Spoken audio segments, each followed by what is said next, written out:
we've got special coverage here on SNY. Gary Apple inside our New York City studios alongside our SNY MLB insider. It's Andy Martino as the Mets are getting set to introduce Carlos Mendoza as the 25th manager in the history of the organization. He takes over for Buck Showalter, who was in the hot seat for the last couple of seasons. So let's begin before we send it out to the ballpark. And by the way, Todd Zeile and Jerry Blevin's going to join us in just a little bit. But I'll begin with you on this, Andy. What are the Mets getting here in Carlos Mendoza? This is a universally acclaimed hire in the industry, Gary. This is a guy with a high ceiling, but don't ask me. Ask the guy who he's been working for the last couple of years, Aaron Boone, which I did last week. Boone said a lot about Mendoza. He loves him, but here he says he's a complete package. He's open-minded. He's in tune with everything in the game, meaning nutrients, analytics, dealing with players. He's not afraid to debate, talk, very important. He has the ability to push back on anything, but he knows he doesn't know everything. So what we're describing there and what Boone is describing there is a guy who the Yankees really didn't want to lose because he knows how to talk to a front office about ideas that might not be great. And I think, speaking of ideas, we're going to hear from Mendy himself right now. All right, let's go out to the ballpark. The introduction of Carlos Mendoza. We send it to Citi Field. Mets.com. At this point, I'd like to turn it over to David Stearns. Thank you, Zach. Thank you, everyone, for being here today. I want to particularly welcome Carlos's family, wife Frances, Adrian Andres, sons, parents, all the way here from Venezuela. We're thrilled that you all can be here today. Welcome to the Mets. Throughout this process, we prioritized finding a manager who could not only impact and lead our team in the dugout, but who could help us shape an environment throughout our entire organization as well. And I firmly believe that Carlos has the ability to do that. Carlos's upbeat, positive personality, his genuine care for people, his baseball knowledge, his experience in this city, his sincerity, all shown throughout our process, throughout our time getting to know each other, and make him the right person for this job. You know, we've talked about before, I've talked about before how big these jobs are. We ask our manager to communicate with a wide swath of people, from the clubhouse through the front office, with all of you, to ownership. Carlos has those communication skills. He has the leadership ability, and I'm thrilled that I get to partner with him here now with the Mets. We're excited to have you on board, and with that, it's my privilege to announce Carlos Mendoza as the next manager of the New York Mets. Congratulations.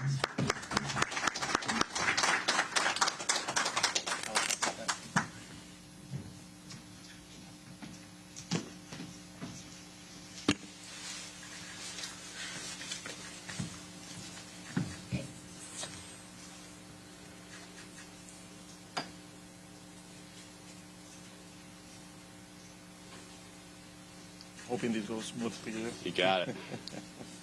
It's the first test. Feels great, though.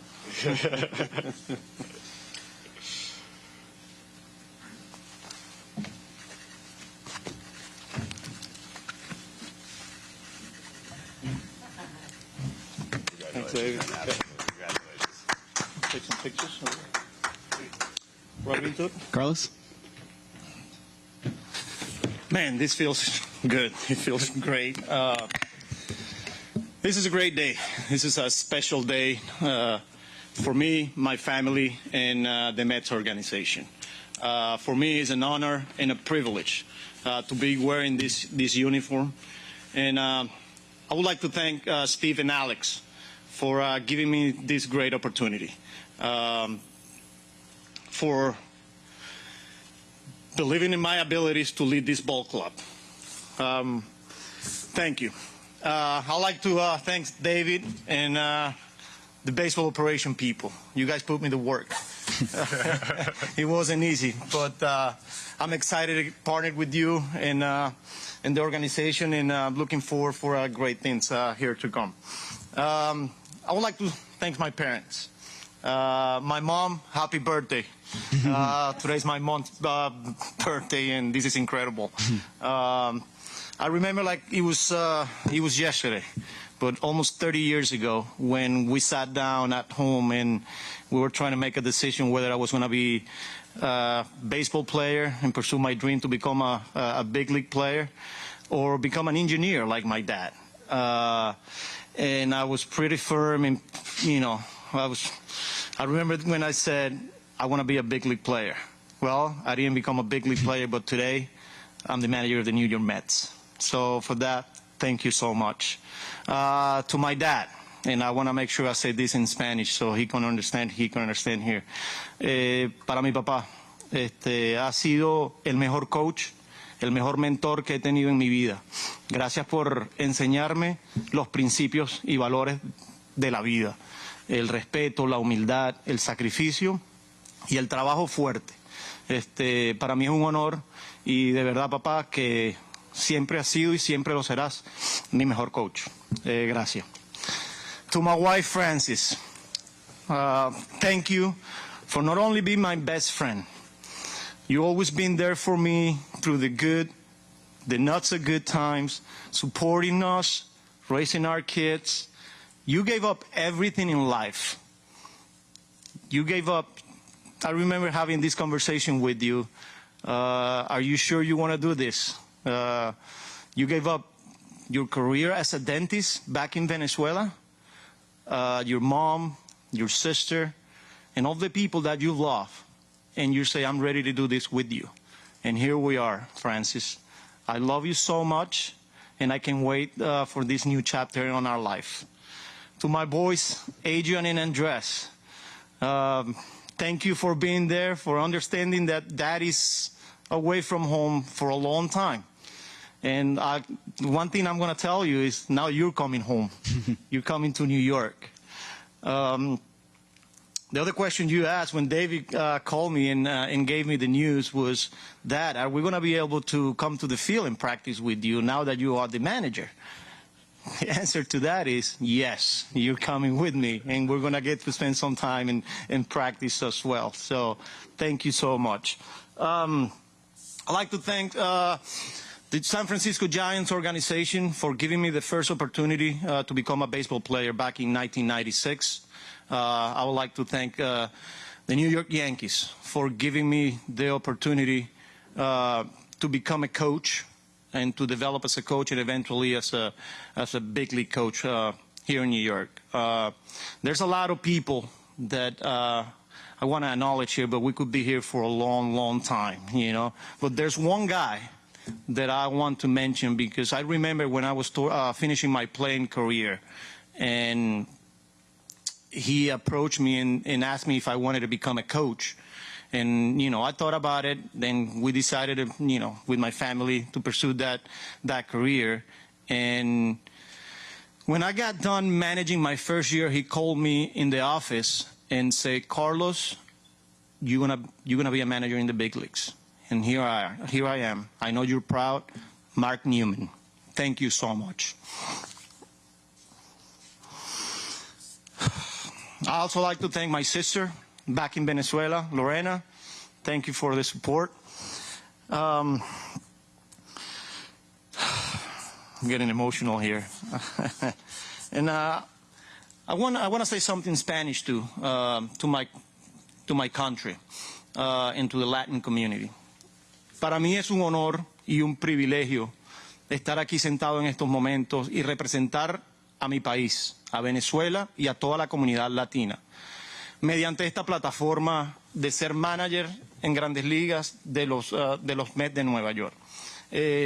Mi consejo siempre es que nunca se rindan cuando ustedes están buscando sus metas, cuando ustedes pasan por momentos difíciles. Si Carlos Mendoza lo pudo lograr, y las personas que me conocen saben muy bien lo mucho que yo trabajé, lo que sufrí, cuando me caí y tuve que levantarme, con todo el apoyo de mi familia. Y ese es el mensaje que le tengo a todos los latinos, que sus sueños siempre los puedes lograr con respeto, con dedicación, cuando trabajas fuerte. Y aquí estoy, pues representándolos a todos ustedes.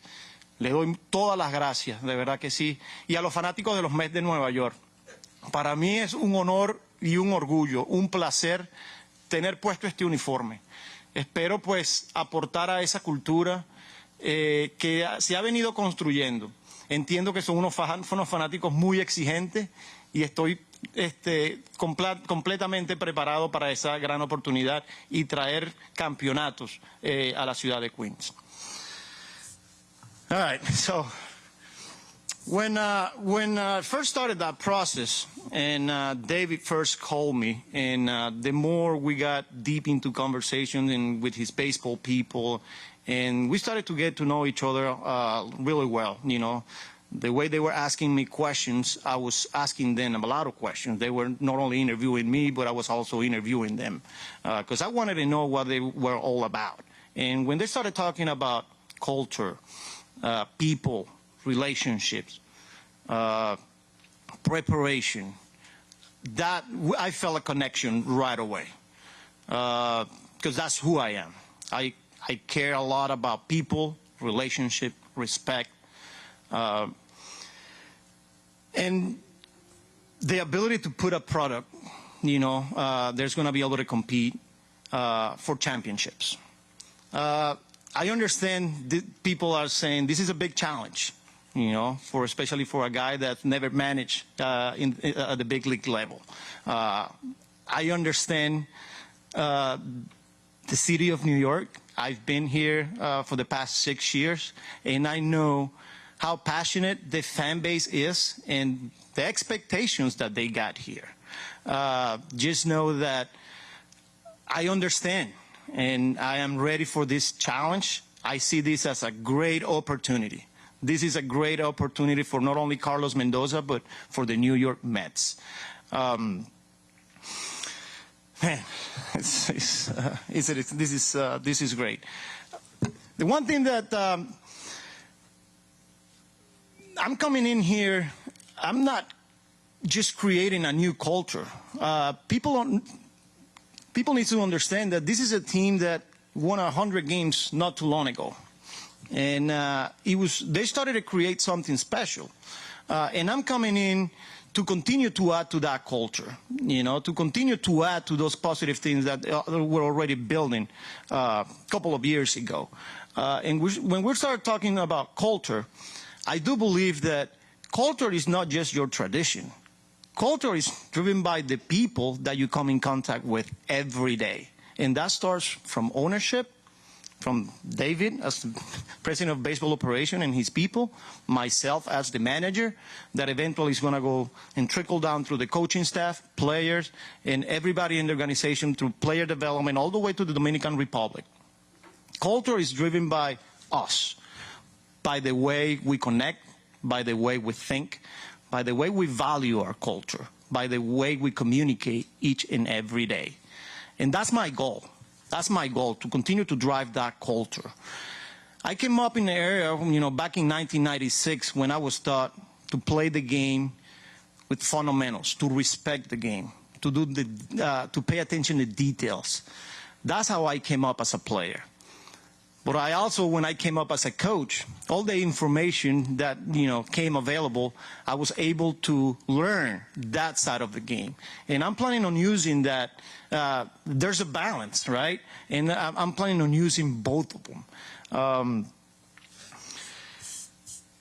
At the end of the day, it's about connecting, it's about building relationships, and it's about winning championships. And I'm hoping that we get that opportunity here with David and the whole organization. I'm going to surround myself with people that are going to bring energy.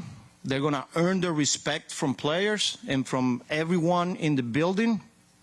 That people that are going to be honest, that are going to hold people accountable. And we're going to be able to hold each other accountable. But at the same time, we're going to have fun. This is a hard game. This is a hard game. And that is played by human beings. And at the end of the day, we got to have fun. And I'm really looking forward to it.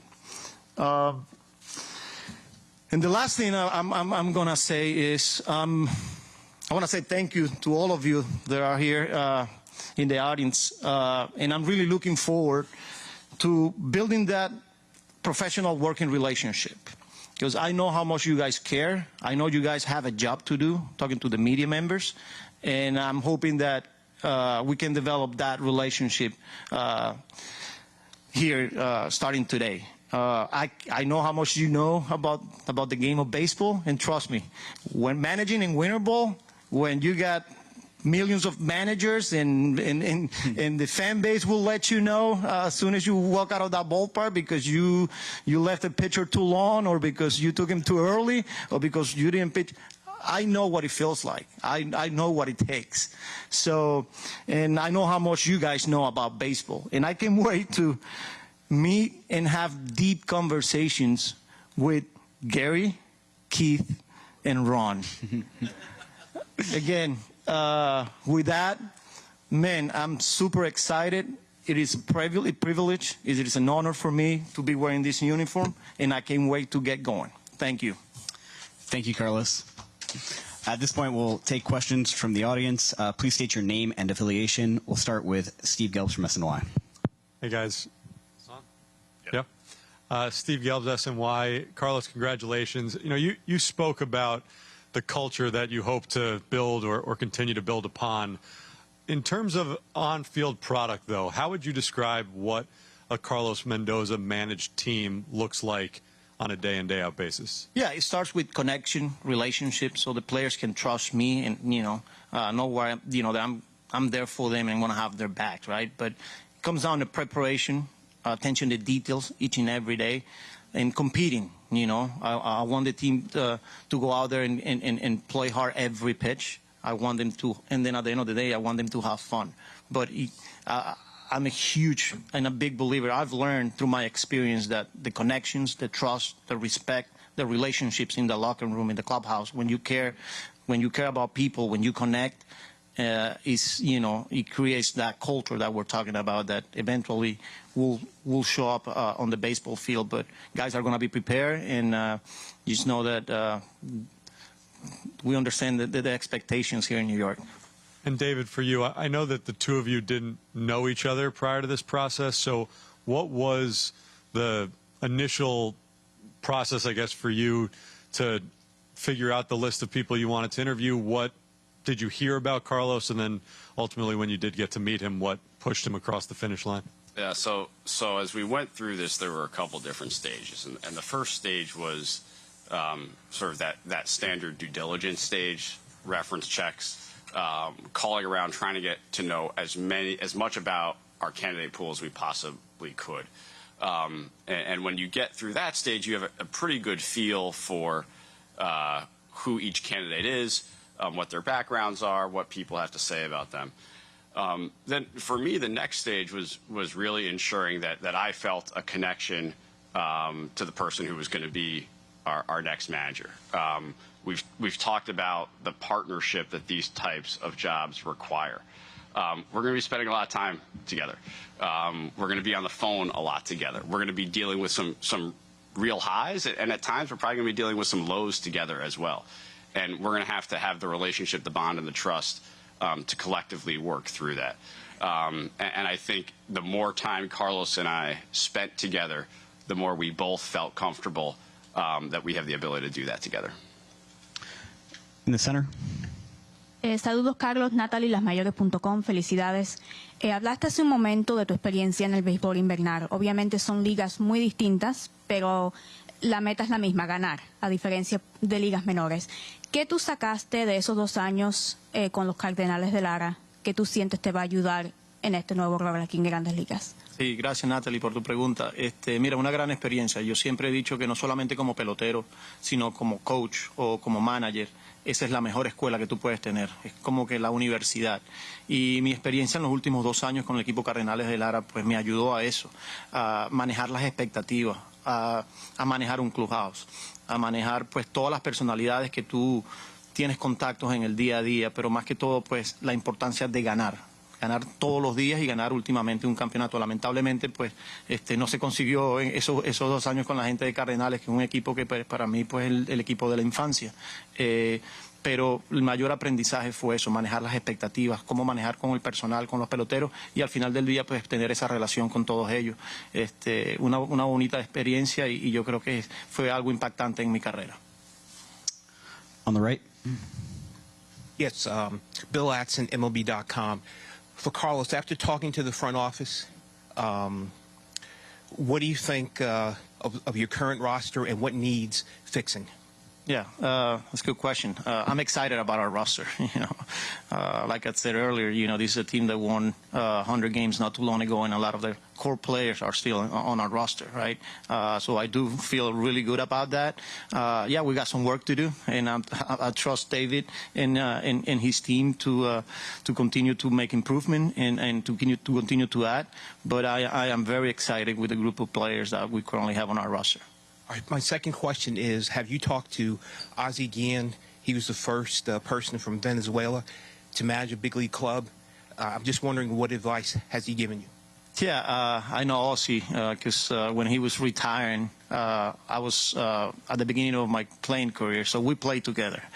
He texted me right away, just wishing me good luck and just be myself. But yeah, I know Ozzie well, and I have a lot of respect. Obviously, as our first manager to win a World Series from Venezuela, so a lot of respect for him. Bruce on the left.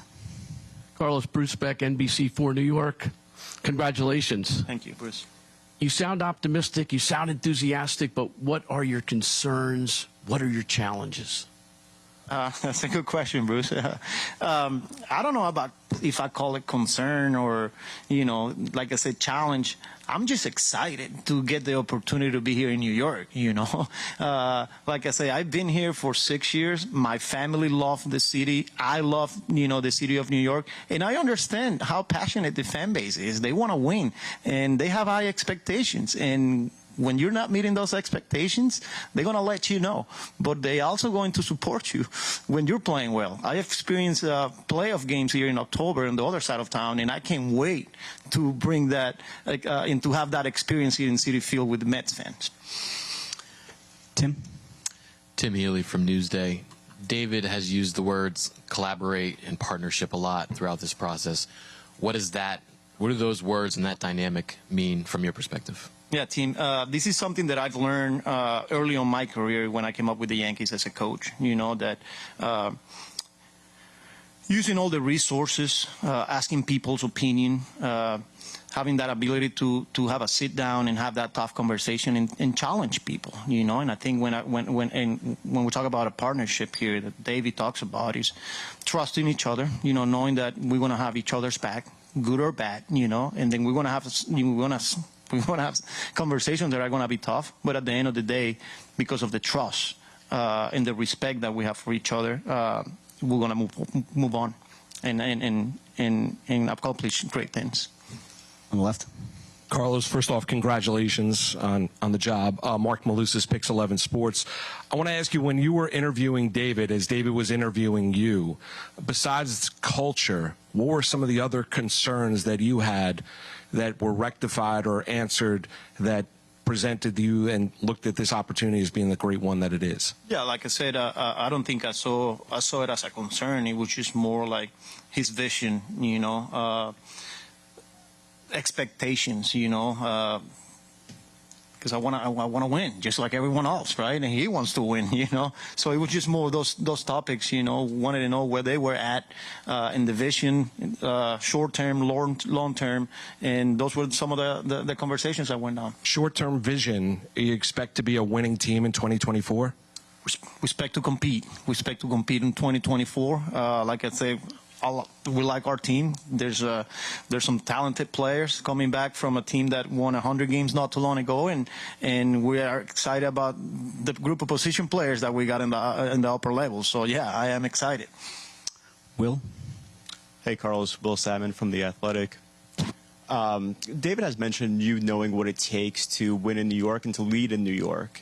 I know you mentioned expectations. What does leadership look like in New York? What does it require from you? Yeah, it requires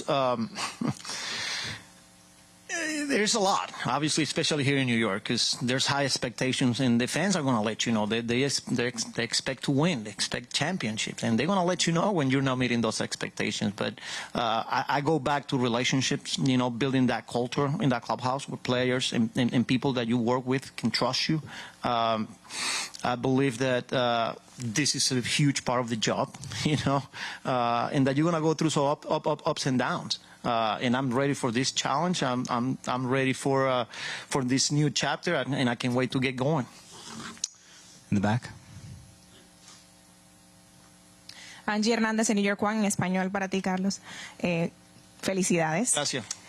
Quiero saber cuáles serán tus estrategias viniendo ya el 2024 para los Mets. Mira, estrategia como tal, pues podemos hablar mucho. Primero tenemos que empezar a armar el roster. Obviamente, como lo he dicho, muy contento por las piezas que tenemos. Un equipo que esperamos que va a ser competitivo. Es un equipo que tiene piezas que ganaron 100 juegos no hace mucho tiempo atrás. Y mira, todo dependiendo del roster que uno tenga para hablar de estrategias. Pero es agresividad, es preparación, es comunicación. Es que de verdad que nos podamos respetar y que podamos disfrutar del juego de béisbol al final del día. On the right. Carlos Blum from AP. What day, and what were the circumstances when David and the Mets called and told you you were going to get the job? Were you sitting at home? Was it a phone or a Zoom? Yeah. And then, David, what was it, and when did you decide he was the one? My boys and my wife are smiling right now because it was pretty stressful, I was, flying across country and meeting with, people. And I remember it was a Sunday, and the whole day I was pretty tired that day. And my youngest one, Andres, came up to me, I don't know, probably like at 6:30, and he was like, "Dad, I'm bored. I wanna go out and play catch. I wanna do some picks." He's a pretty good infielder, right?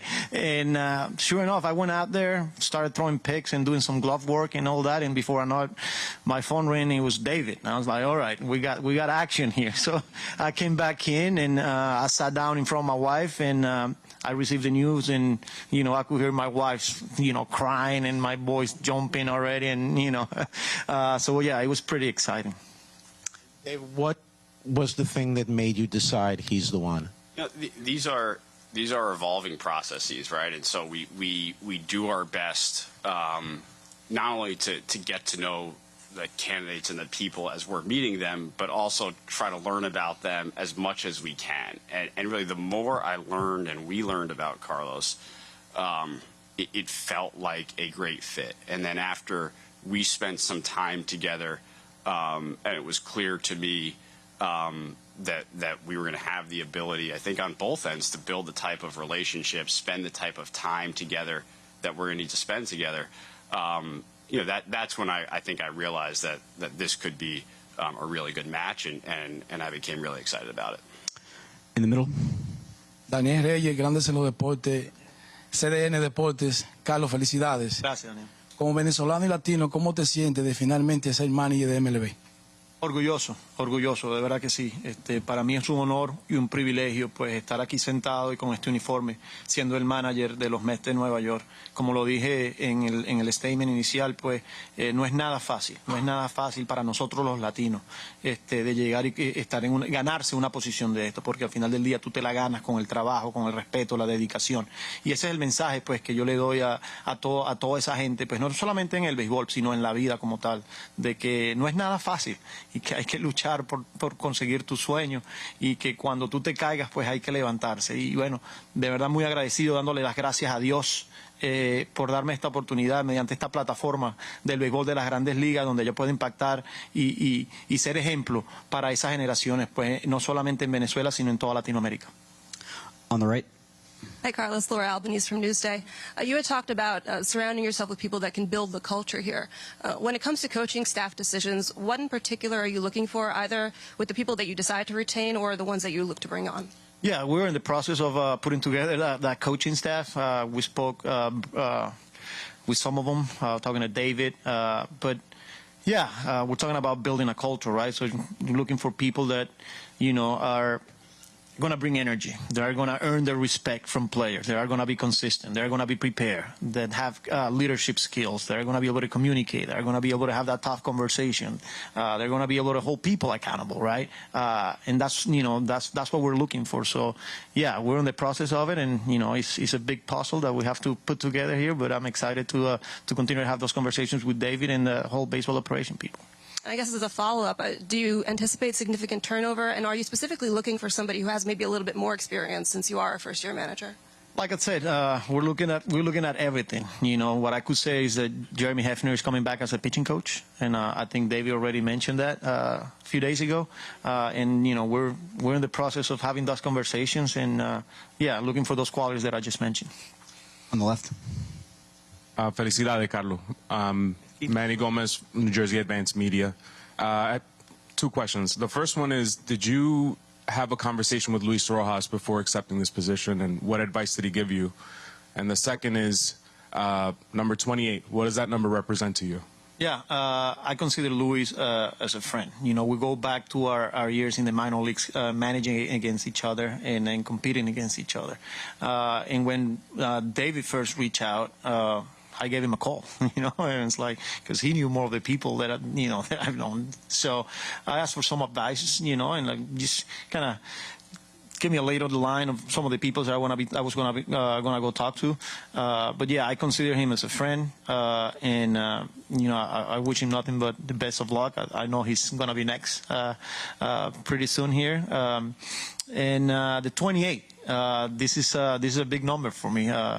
And it's when I first started playing winter ball with Tiburones de la Guaira, they gave me this number, and I won the Rookie of the Year that year. And fans started buying that jersey. So that and it's also a special family date, because that's when I first met my wife at the time. It was on September 28th. So 28 has been a huge number. So when they presented to me with some of the options, and I saw 28, it was a no-brainer for me. On the right. Hi, Carlos. Abby Mastracco from the New York Daily News. You've mentioned dealing with the media a couple times now. What have you maybe learned from Aaron or from Luis Rojas about some of the more challenging aspects of being a manager, like dealing with the media that you didn't have to deal with as a coach previously? Yeah, just as simple as understanding that's part of the job, a huge part of the job, that you guys got a job to do, and I have had a job to do, and that's why I was referring towards having that relationship, that working professional relationship, because you guys are here for a reason, right? And I'm kind of like the bridge of communicating with through you to the fan base. So I think it's important, and those are some of the things that I'm really looking forward to as a manager now. In the front. Agustín Zapata, N1C Sport News. Carlos, felicitaciones por la designación como manager del equipo de los Mets de New York.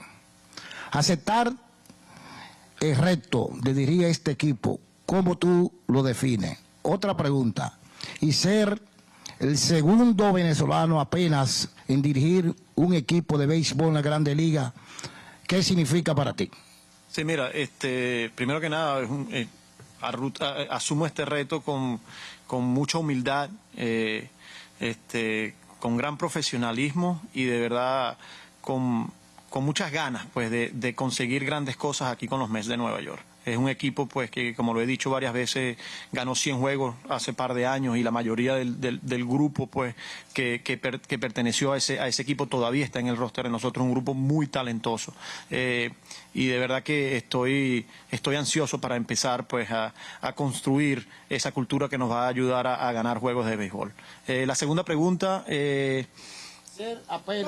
orgulloso, de verdad que sí, orgulloso de ser el segundo venezolano oficialmente, pues obviamente Alfredo Pedrique, a quien considero uno de mis grandes mentores, y Miguel Cairo, pues, que tuvo la oportunidad, pero Osvaldo Guillén fue el primero y ganó la Serie Mundial. Son personas que admiro muchísimo, que considero amigos, y mira, para mí es un honor, un orgullo y un privilegio, pues, representar a Venezuela, mediante esta plataforma, la del béisbol de Grandes Ligas, sabiendo lo mucho que se goza y que se vive el béisbol allá. Para mí es un honor y un gran privilegio.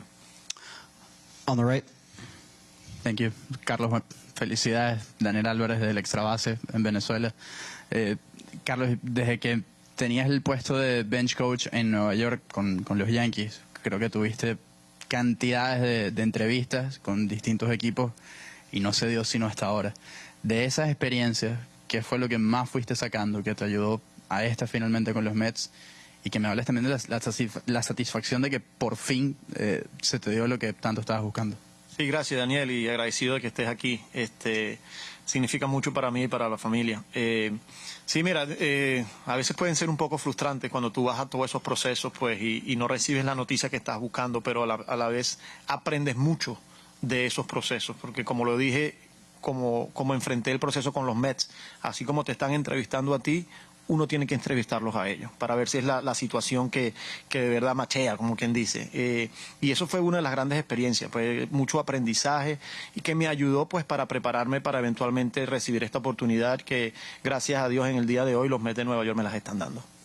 Again on the right. Jake Mintz, FoxSports.com. I'm curious, who are some other managers around the baseball world, either that you've played for, that you've been around, or you've seen from afar, whose style you think you might emulate? Yeah, I think the biggest one, and I don't think it comes with surprise, is Rob Thompson. You know, I consider him one of my mentors because of the years with the Yankees and now what he's doing with the Phillies. But Dusty Baker, you know, even though I never got a chance to work with him, when I was a young player coming up with the Giants, I went to big league camp for 3 years, and I learned a lot from him. And you know, we developed a really good relationship, you know, when he took over for the Houston Astros, and we had a lot of conversations, and one of the first people that reached out to me was Dusty. You know, we got over the phone, and we talked, and he gave me a lot of advice, but this is another guy that made a huge impact on my career just by the way he handled from spring training. The way he set up expectations from day one was very impactful for me. I also been I learned a lot through the past few years from Willie Randolph, who I consider a friend. This is a guy that had I don't know that he knows it, but he had a big impact on my coaching career. And he was the other one that I reached out to. I had an opportunity to play for Luis Aparicio back in Winter Ball, our only Hall of Famer from Venezuela. And this is another funny story because we used to live in the same apartment complex. So I used to get on the elevator when I was like 5, 6 years old, and that was Luis Aparicio. And my mom used to tell me, you know, that's Luis Aparicio. And I was like, who's Luis Aparicio? And it's like, you know, when I started getting older, and then I got the opportunity to play for him. He was a huge impact on my career as well. And I can name a lot of people here that made a huge impact on me. I'm not going to forget about Pat McMahon. Because this is another guy that had you know, I consider him my second dad. And I know you're listening. I know you're proud of me, Pat. And I can go on and on and on. But yeah, those are some of the people that I'm sharing with you guys. We're going to do a couple more in the center here. César Márquez, de la Liga Venezolana de Béisbol Profesional. Carlos, felicidades. 2 preguntas. Tuviste la oportunidad de trabajar con Eduardo Brizuela durante el Clásico Mundial. ¿Qué tanto ayuda a la comunicación con la gerencia trabajar con él nuevamente ahora con los Mets? Y en segundo lugar, de todos los managers que has tenido en tu carrera y técnicos, ¿cuál crees tú que ha sido el que más ha influido en tu estilo de dirigir? Sí, mira, Eduardo, para mí es un honor y un placer de tener la oportunidad de trabajar juntos, especialmente aquí en este nuevo capítulo que estamos los dos empezando a escribir. Tuve la oportunidad de trabajar con Eduardo en el Clásico Mundial, ya que él fue el gerente general, y mira, qué gran ser humano, de verdad que sí. Para mí que eso es sumamente importante. Sin mencionar, pues, lo preparado, lo inteligente y de la manera como se comunica. Para mí es más que todo pues la clase de ser humano. De verdad que para mí es un placer. No sabía pues porque él no fue parte de este proceso.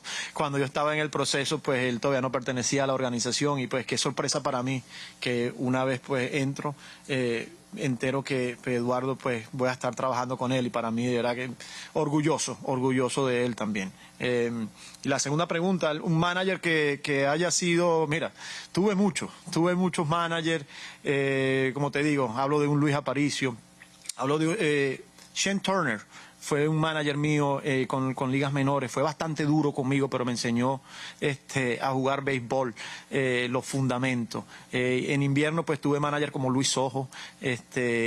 Y mira, de verdad yo creo que mucha gente ha impactado en la carrera de Carlos Mendoza, que yo como lo he dicho varias veces, podemos pasar aquí todo el día y yo mencionar a gente que me ha ayudado y de la que he aprendido. De verdad que orgullosos de todo porque todos tuvieron un granito de arena para yo poder estar aquí.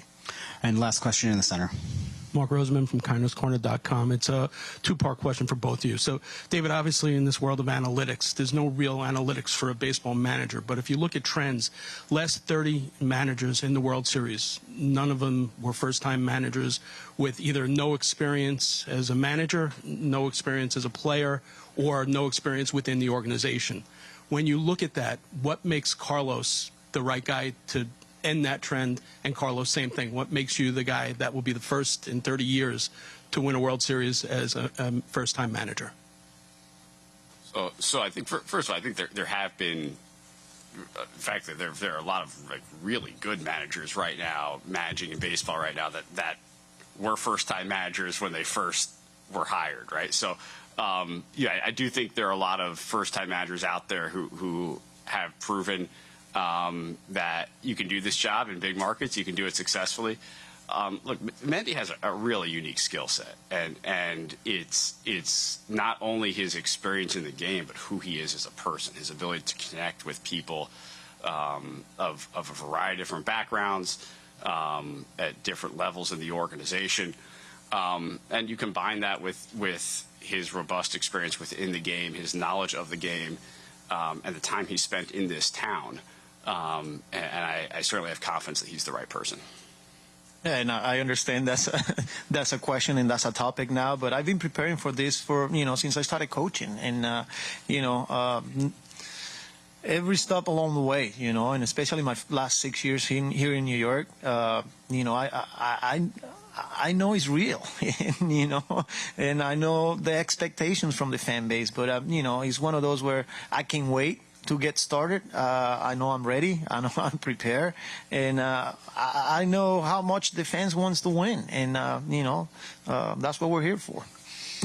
Thank you very much and congratulations. Before we do a photo op, I'm just going to a couple of instructions. We'd ask the beat reporters to go over here and the local TV stations over there. And at this point, we're going to do a photo op on the stage.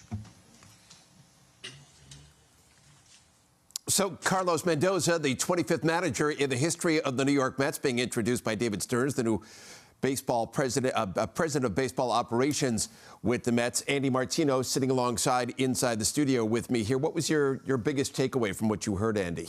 His confidence, his presence. You could see that he commanded the room even from the distance. They're in Queens, we're in Manhattan right now, but we could still tell that he commanded the room. So, yes. And I liked the way he expressed his confidence, and the people I was texting with that are watching this in the industry also liked that he expressed his confidence in a way that wasn't certainly arrogant or cocky or anything like that, but it was, the Mets interviewed me, but I interviewed the Mets. Yes. He knows that he's going to be a good manager for somebody at some point, so are the Mets going to be the fit for him? He knows that, and there's a way to be smug about saying something like that, and he couldn't have been the farthest thing from that. He was just like that internal sense of, I am a good candidate, I am a good manager, and that's the confidence that you need to work with and even push back on star players, front office people who are intelligent and experienced and confident themselves. So what he's bringing is that cool, easy confidence that certainly the Yankees, their players, their staff, their front office have always seen.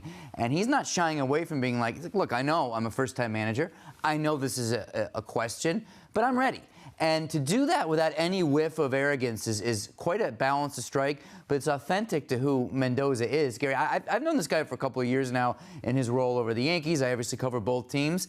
And that's who you get, a confident guy with presence and optimism who knows what he's talking about, is engaging and humble in the best ways.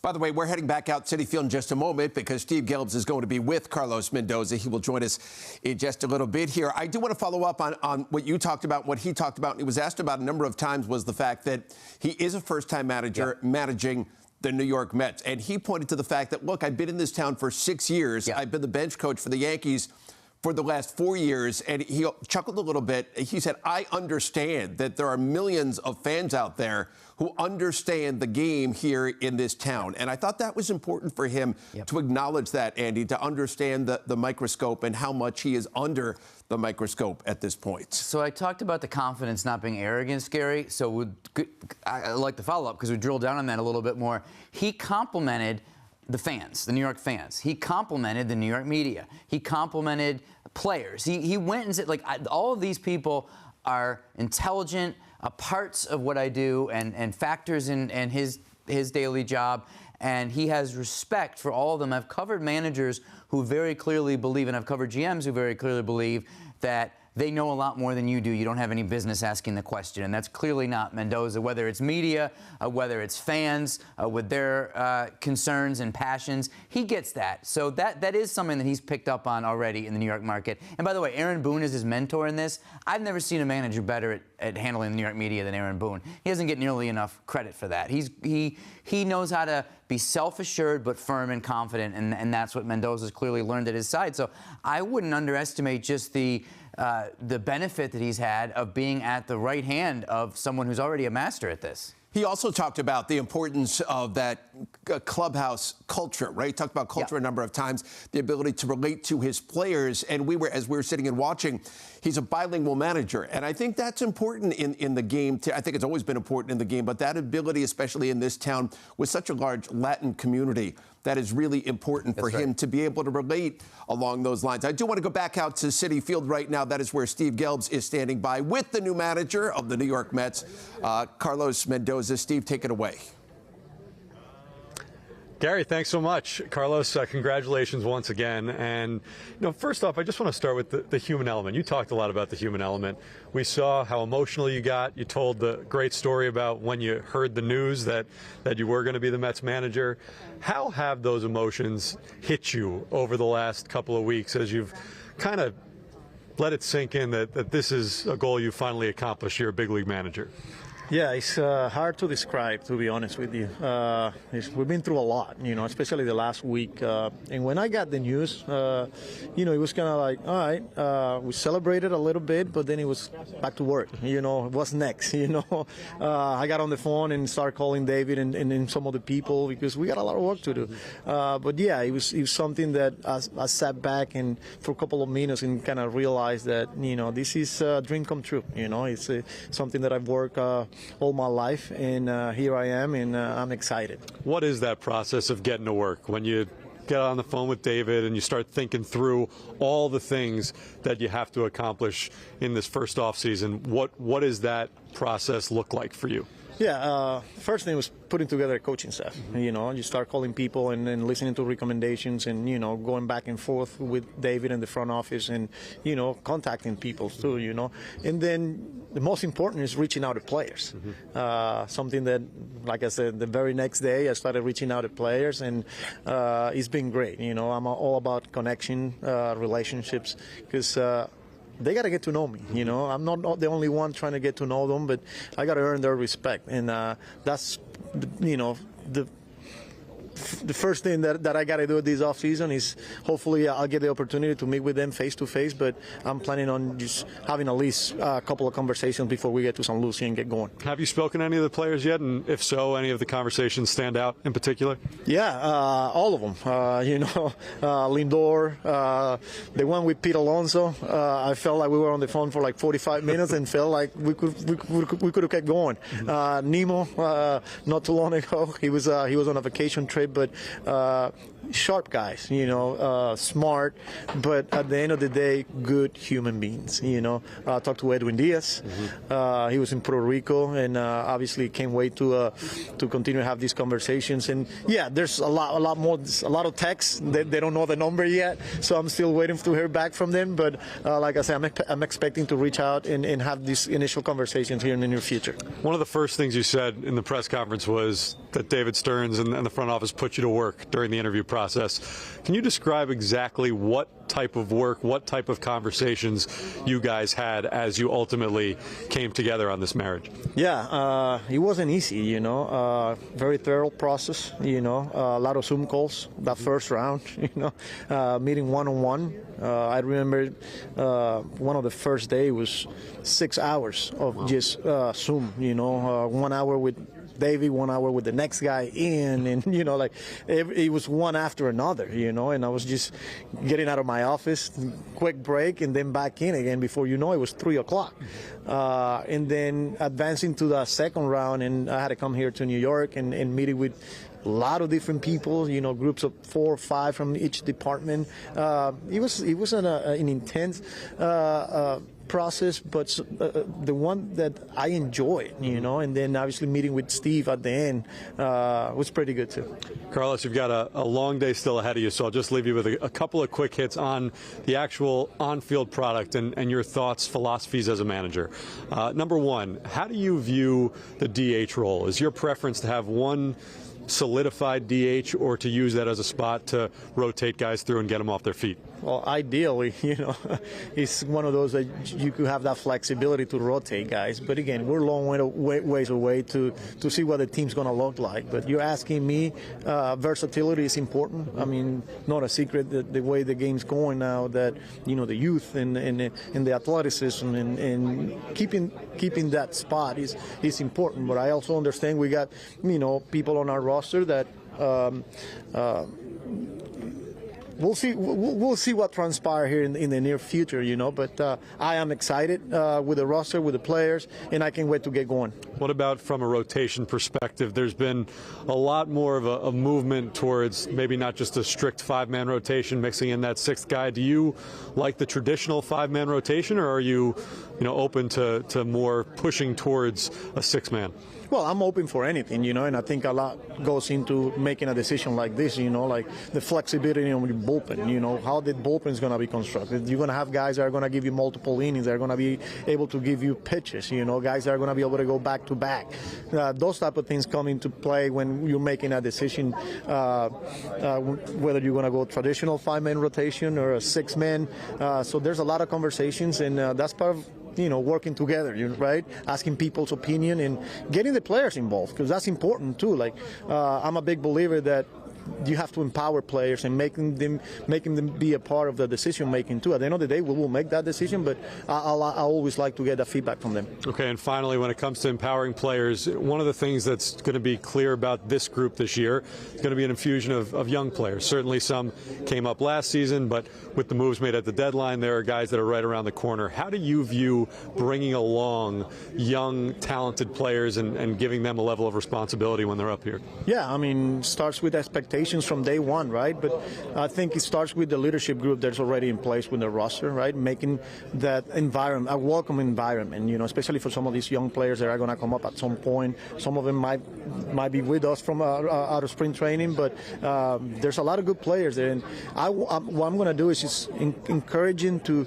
spend time to get to know each other. You know, I want the Lindors, I want the Alonsos to spend time with the Acuñas and guys like that. And at the same time, I want those younger players to pick their brains, you know, and that's part of the process, the early process here in the off season. And once we get going in spring training, those relationships are already on the way. Carlos, I know you've got, like I said, much more to do, so thank you so much for a few extra minutes. We'll see you soon. Yeah, all right, the new Mets manager, Carlos Mendoza. Guys, back to you.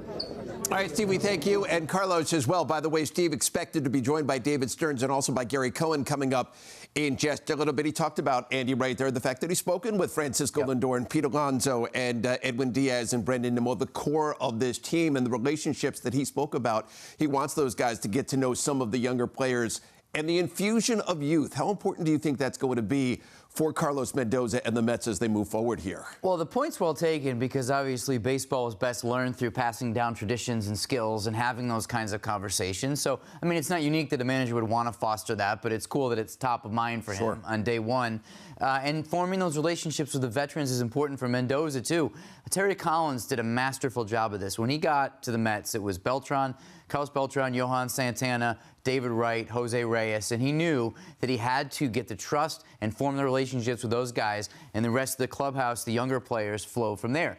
very much like Collins. Mendoza's a player development guy from that teaching world, so he has that skill himself, but he'll also meet those young players, or excuse me, those veteran players, and really form those bonds with them. And that's how a modern manager has to run a clubhouse in most cases. So he hit those points perfectly with Steve there. I think it is. And by the way, we're going to be joined by Jerry Blevins and Todd Zeal coming up in just a little bit. I think it is interesting to hear him talk about the fact that he wants this clubhouse to be a close place. And that's important, I think, for a manager who's never managed in the big leagues before. And again, he spoke about that so many times.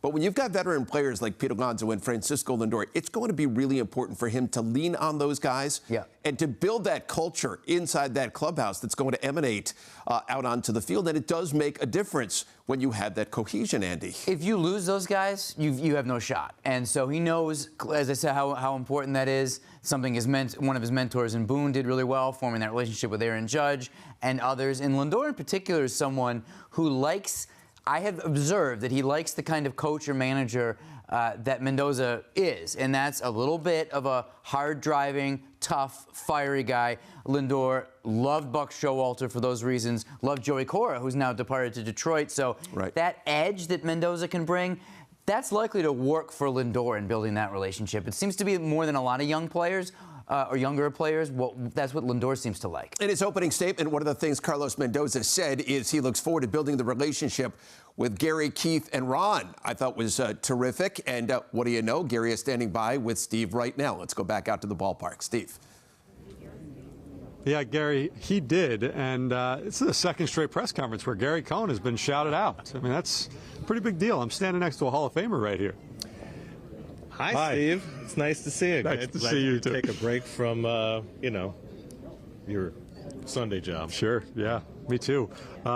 Gary, what did you make of the introductory press conference? Well, he won the press conference. There's no question about that. I mean, you can understand what attracts people to Carlos Mendoza. He has an infectious personality, has a great positivity to him. He's obviously been working for this for a long time, and you can certainly get what he brings to the table. He's going to be an infectious personality in that clubhouse, and he knows the game. But he's never been a big league manager, and these are the questions that you ask going into any first-time stint. But I thought it was very interesting that when he was asked about managerial influences, the first guy he mentioned was Rob Thompson, who very famously stepped in as a first-year manager and turned his team completely around. So that's a good sign. Yeah, and you heard from David Stearns, and it's right. Everybody was a first-time manager once, right? The good ones and the bad ones. So we'll have to wait and see. But to that point, and that has been such a point that's been driven home since the announcement of the hire, how do you generally view first-time managers, especially in New York, in this organization? An organization that, yeah, maybe will take a slight step back going into next season, but ultimately still wants to win and still wants to win very soon. Yeah, I don't know that they're going to take a step back from where they finished this year. In terms of spending, I don't think we even know that yet. But that aside, I think that you never know until a guy gets to his first crisis, right? I mean, it's great that Carlos has coached in New York for the last half dozen years and that he's been next to the manager, but he hasn't been the manager. And going through the twice-a-day press conferences and being in charge of all the things that come through a manager's plate, I think that you're not tested until you're tested, and this is what we don't know. I mean, we went through this with Mickey Callaway, and that didn't work out so well. I think that, Luis Rojas got an incomplete because of the circumstances that he was presented with. But their experience was different, and Carlos is a different person, and I don't think you know until he takes over the job and has his first hiccup how he's going to handle that and deal with the cauldron that New York can be. All right, finally, Gary, priority number one after hiring David Stearns was to hire a manager. Now, what in your mind is the next priority for this team this offseason? Well, they obviously have to concentrate on their pitching. I mean, obviously Yamamoto's got to be their #1 priority, and if they can get him, that will certainly be the start to a great offseason. But I think also with a first-year manager, who the bench coach is going to be very, very important. And I would assume that you're trying to find somebody who has managerial experience, who has been through the thought process that it takes to make decisions quickly in the moment. That's the kind of person I would think that David Stearns and Carlos Mendoza would be looking for. Gary, great to see you, buddy. Great to see you, Steve. That's a nice pin, by the way. Yeah, I don't really know what it is. It came with the jacket, but it works. I don't think you're supposed to take it off. Lovely, lovely jacket. You definitely have upgraded your wardrobe. Yeah, well, it's fall. You know, it's very fall. All right, he's Gary Cohen. I'm Steve Gelbs. We'll send it back to you guys in the studio. I love the discussion right there, the sartorial splendor that they're discussing. We are going to hear from the president of baseball operations, David Stearns, coming up just a moment here. I do want to follow up on what they were speaking about, Steve and Gary, right there, as far as a bench coach. We heard, and you reported this a while back, that Jeremy Hefner is going to be back as the pitching coach this next season. They talked about that in the news conference. But as far as a bench coach goes, Gary spoke about the fact that, well, will they go for a guy who's got prior managerial experience with a first-time manager here in New York? What's your take on that, Andy? My take is that it's not 100% necessary. I've seen first-year managers, including Boone, that didn't have a bench coach with managerial experience. But my reporting, which is more important than my opinion, of course, is that he does want a bench coach with managerial experience. That's something that's important to Mendoza. That's a key relationship, obviously. Just those are two people that need to work particularly well together. Not sure how aligned Showalter and Eric Chavez were last year. The Mets probably need to upgrade that relationship. Whoever the two people turn out to be, it has to be a real close collaboration. I remember last year during games, we saw Hefner and Showalter side by side more often. Quite a bit. We saw Showalter and his bench coach. So ideally, Mendoza just has someone he can collaborate with and trust to run the kind of details that Mendoza now can't do because he's in that top job overseeing things. He does want initially a guy to talk to guys that have had managerial experience before. All right, what do you say we go back out to Citi Field once again? Steve Gelbs rejoins us. He's with David Stearns. Steve. All right, Gary, I promise this is the last time you're going to have to see me for a little while, okay? But I've got David Stearns with me. And David, I asked you this question, but I just want to dig into it a little bit more. When you don't know a guy in advance, how does Carlos Mendoza first pop up on your radar? When did you first start thinking of him, at minimum, as a candidate? Yeah, it's interesting. I think Carlos, because of his personality and he just goes about his job and does his work, maybe has been a little bit out of the public view for some time. But within baseball circles, within front offices, he's been talked about as a likely manager and a likely very good manager for a number of years now, going back 3 or 4 years. So he's someone that I've thought about for a while. And as soon as it became clear we were going to have an opening here, he was someone who was at the top of my mind as a potential candidate. And then the more I learned about him, the more I talked to players who have played for him, coaches who have coached with him, executives who have worked with him. The feedback I got aligned consistently with what I was seeking here. And then we progressed to the interview stages where I was able to spend some real time with him, understand how he thinks, what makes him tick. We got along great, and we're here today, and I'm thrilled about it. He said in the press conference that you guys really put him to work, and he told us just now there was one day where he had 6 hours of Zooms with you and multiple members of the front office. What exactly were you looking for in those conversations? What did align with your own philosophy? Yeah, so I think first and foremost, I wanted someone, and think it's essential to have someone who can relate to a wide variety of people. Managers are tasked, we talk so much about what they have to do in-game, but so much of their job starts at 2 p.m. and goes to 1 a.m. When the game's not actually going on. They're managing personalities, and they're keeping groups of people from different backgrounds together, rowing in the same direction, people who are at different stages of their lives. And I think Carlos has all of these different world experiences, different life experiences, different perspectives that some of us don't have, but it allows him to relate to so many different people in a clubhouse, and that was very important to me. At your introductory press conference, we talked about your history as a Mets fan and how you know the pressures of this city and this fan base are a little bit different. When you were looking at Carlos and talking to him, he seems to have such an optimistic, positive nature to him, and talks about that a lot and how important that is, culture building. How important was that to you to have somebody who had that type of attitude? It is important because we know even the best of major league seasons have their ups and downs. And so much of having a successful season is staying upbeat, staying positive, understanding that every 5-game losing streak or every tough loss or every tough injury doesn't need to upend your season. You just need to push through it and keep going and have faith that someone else is going to step up, that tomorrow will be better or next week will be better. And Carlos can do that. He's seen it all in this game. He's been through great years, he's been through tough years, and he brings with him that perspective and optimistic nature that I think is really important in a leader. You talked about the fact that he's a first-time manager, but that everybody at one point was a first-time manager. With that specifically, though, what do you need to see when you're having these conversations that makes you believe that he's going to be one of the successful first-time managers? Yeah, there's a security that's probably needed, a self-security, a self-confidence, a belief in yourself that you can do this, and I think Carlos possesses that. Look, New York is different for everyone, and I do think that's important to note here. Whether you're a first-time manager or you're coming from a different market, New York is just different, and so you're never certain how anyone is going to handle the big stage and the bright lights. That's true with executives, it's true with managers, it's true with players.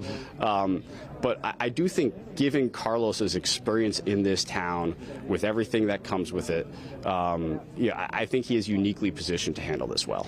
Finally, David, you've been on the job now about a month and a half. As you've dug in and as you've started to formulate a plan for this offseason, what is the appetite right now of the organization to spend this offseason at the high end of the market the way that they have the last couple of off seasons? I think this organization and Steve has indicated that when the time is right, the appetite is there. We're still evaluating what those opportunities could look like this offseason. And if we think now is the time, then we're certainly going to be competitive. But as I said before, it's not going to be every premium free agent. It may not even be every offseason. But that doesn't mean we won't have productive off seasons. It doesn't mean we won't be able to put competitive teams on the field. We just need to evaluate what the right investments are at the right time for the organization. All right, thanks, David. Congratulations on the hire. We'll see you in a few weeks in Nashville. Sounds great. Thank you. All right, guys. He's the president of baseball operations, David Stearns. Now send it back to you. All right, Steve, we thank you, and David as well. We're joined right now by Todd Zeal and Jerry Blevins. They join myself and Andy Martino. So, guys, we've been listening to this for the last hour and 5 minutes or so, and I'll go to you on this, Todd. We've heard that word culture so many times discussed here, and David was speaking right there about being different. Things are a little bit different in New York. That goes for ownership, that goes for executives, that goes for managers, that goes for players. So along those lines, how important is it for Carlos Mendoza to build that culture right out of the gate with all of those things really encapsulated when it comes to being a winning franchise in New York? Look, I think culture, I think the word culture is thrown around a lot. And I don't necessarily think there's one formula to create a culture. So is Carlos Mendoza going to be able to create a culture in New York in that clubhouse? Probably not. Is he going to have an influence on it? Absolutely. And I think the influence that he may or may not have is going to be the things that you already alluded to, Andy, in the confidence. And it was something that we, as a guy that didn't know a lot about Carlos Mendoza coming into this process, was told, hey, this guy is not a pushover. He was a bench coach, but he was kind of the bad cop. He's not afraid to go toe-to-toe with even veteran guys. He's not afraid to command his position. He runs a very tight ship. And all of those things kind of came through in honesty in this conference, in the presser, in the sense that he does have a quiet confidence about him. So I think that is something that can add to culture. But at the end of the day, culture oftentimes is reflective of the veterans that you have in the room and the way they present themselves, because you want them to present something that the younger guys coming in, and this team is going to have younger guys coming in, the way they present themselves is going to have an influence on the way those younger guys start to adapt to New York City and being a New York Met. And look, the reality is, 2 years ago, everybody said it was the greatest culture in the world. Last year, they said, oh, we're having fun, until they weren't. And then when they were bad, there was a lot of controversy around the culture. Tommy Pham said nobody worked hard enough. There was a little bit of dissension. And so you question whether or not, hey, does winning create culture? Or does culture create winning? Sometimes that's a confusing aspect as well. And so I think he's got his work cut out for him. And I do think that his presence and that quiet confidence in his ability to communicate with players, it will be something that he uses to his advantage to create a culture that does find a way to permeate the entire team and be something that they can build on.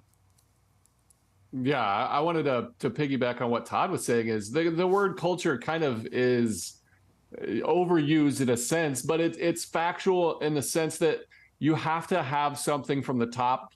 If you want to build a continual winner, you have to have a culture of success. And then it starts with attention to detail. He mentioned attention to detail a couple of times, and that means going about his business. And his confidence comes in the ability of him to understand what he does really well and to surround himself with people that can help him do those things that he doesn't do very well and make himself better. And that includes talking to players. I don't want to understate the fact that him being bilingual is a big deal. The ability to speak to some of your leaders on their own terms in Spanish and their native language, Lindor, Marte, Francisco Alvarez, you can go and talk to these guys and understand that relationship and build that. And also, he commanded himself very well in English. I think he blew me away with some of the way he spoke so fluently back and forth. Obviously, he's a very intelligent guy, but that's the key to culture. And it starts with this roster. There's a future being built, and he wants to be a part of it. But if he doesn't have success early on, that's going to be a moot point for him. But his ability to speak to those top players, the top talent that he has, and to hold them accountable for the future, that shows you the success that you can have immediately. And it'll be imperative for him to build that trust in those early relationships with the stars that he does have now. I think you're right about the fact, Jerry, he needs to get off to a good start, right, with all the pressure he's going to be under as a first-time manager. But I do want to follow up here, Andy, on something he spoke about, and he specifically pointed to the room and said, I understand all of your jobs. I understand that you all have jobs to do and that you really understand the game. Speaking to the media, right, who are around him and cover him on a daily basis, what was the impact of that as you take a look at that?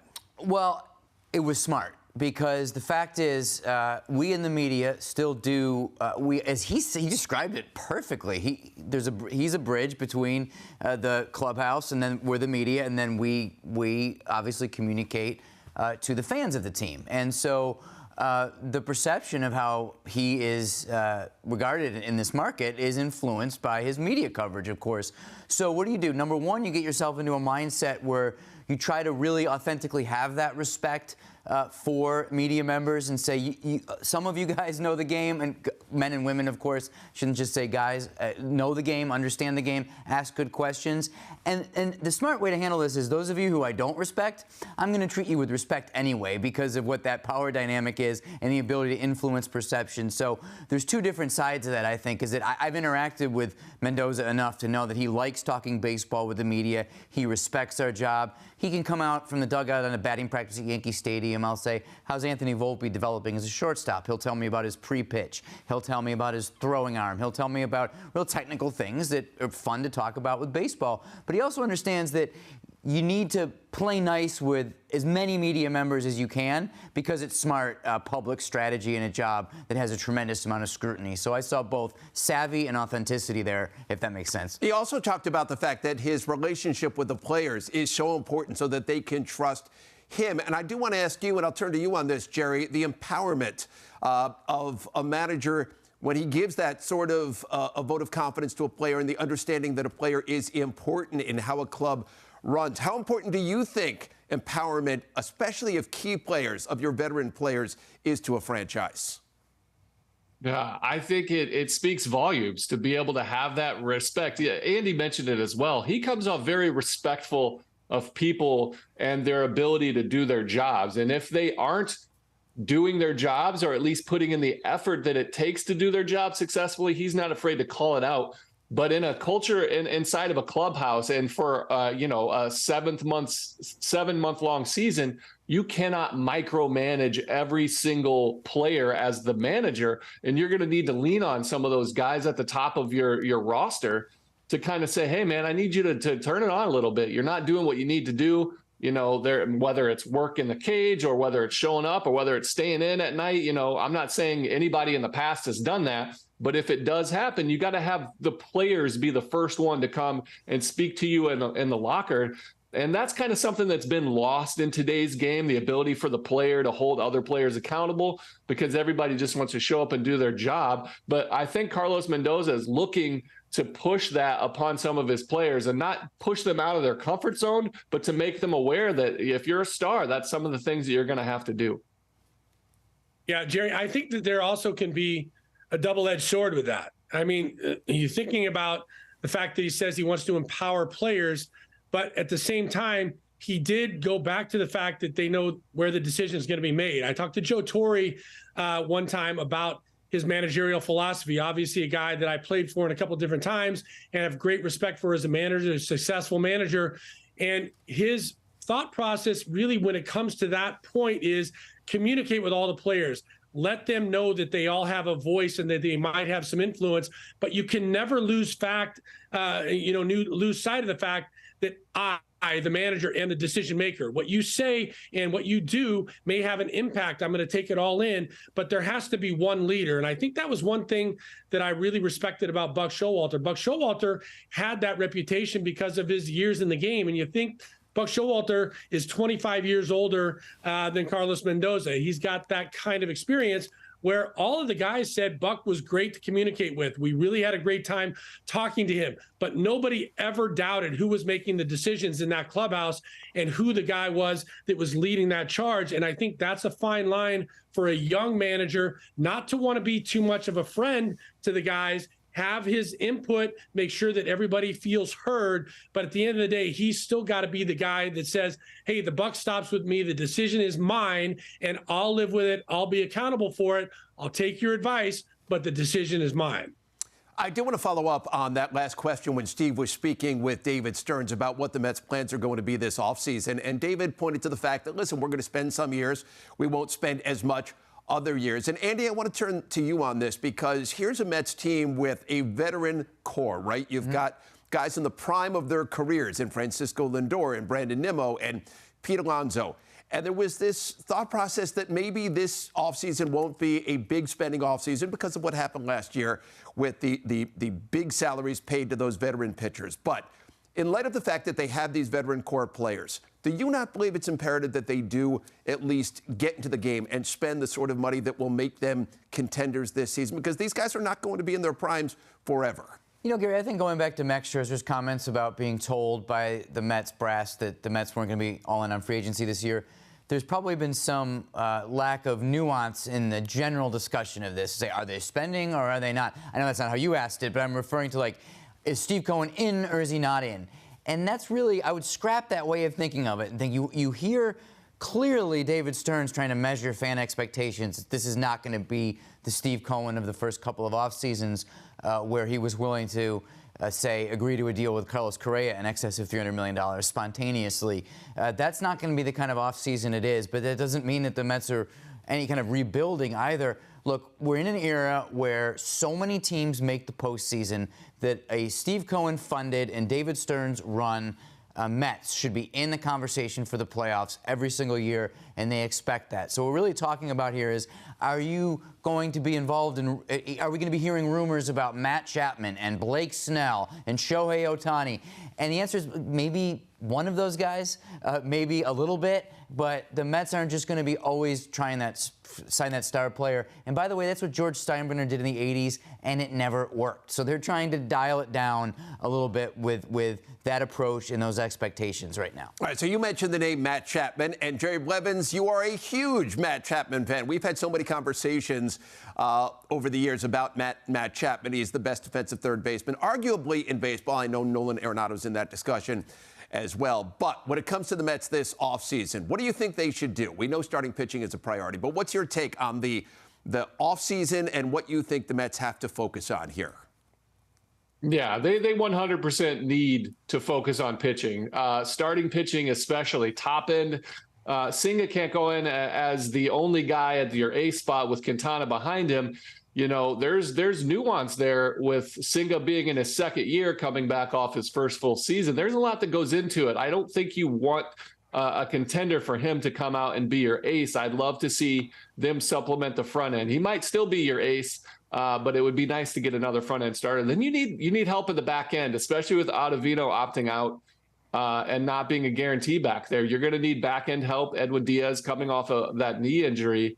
And then you also need depth in the middle. So they've got to add to their pitching first and foremost. As far as Matt Chapman goes, I would love to see him don the blue and orange for sure, because I just love watching him play baseball. But I don't think it's a top priority. But they do need some type of a power bat, hopefully a left-handed bat, to protect Pete Alonso when he's batting cleanup. Yeah, Jerry, I think, look, I've been saying all along and the same thing that you just said. I think pitching has got to take priority. And I think top end guys in the rotation, I think Nola is a guy that they'll maybe be in on. I think Yamamoto is going to be somebody that they're all in on. But you always need depth in the pitching staff. And I think one of the ways that you can get a better staff is, to your point, bolstering that middle relief. You've got a guy at the end of the bullpen, Edwin Diaz, who for all intents and purposes is expected to be back healthy. He had the most amazing season for any closer of all time a couple of years ago, so you can't expect that, but you expect him to be good. So you've got to be able to bridge that gap. And the teams that seem to win and find ways to consistently get through rough patches during the season are the guys that can keep running power arms out of the bullpen. And in the big picture, you can bolster yourself with a lot of power arms for less on the salary drive side than you can going after big name free agents that might throw once every 5 days or could be susceptible to injury. So I think you load that, you load up with arms so you have a lot of choices, and you always know something's going to go wrong during the season from a pitching standpoint. And then I think the power bat and maybe a third baseman, I think those are secondary concerns. I think it all revolves around pitching, at least as top priorities. All right, so certainly this can be a big discussion as we go forward here during the offseason, and that is going to wrap up for now our special coverage. And as Gary Cohen said a moment ago, when it comes to Carlos Mendoza, he won the press conference today. He was very impressive as Carlos Mendoza is announced and introduced as the 25th manager in the history of the New York Mets. Much more coming on this story. Coming up, Evan and Tiki at 4 o'clock, and then baseball night in New York at 6 o'clock. And then we're back on Mets Hot Stove tonight at 6:30. And so for Andy Martino and Todd Zeal, Jerry Blevins, Steve Gelbs, and all of us here at SNY, we thank you for watching. And again, we'll see you back on Hot Stove tonight at 6:30. So long.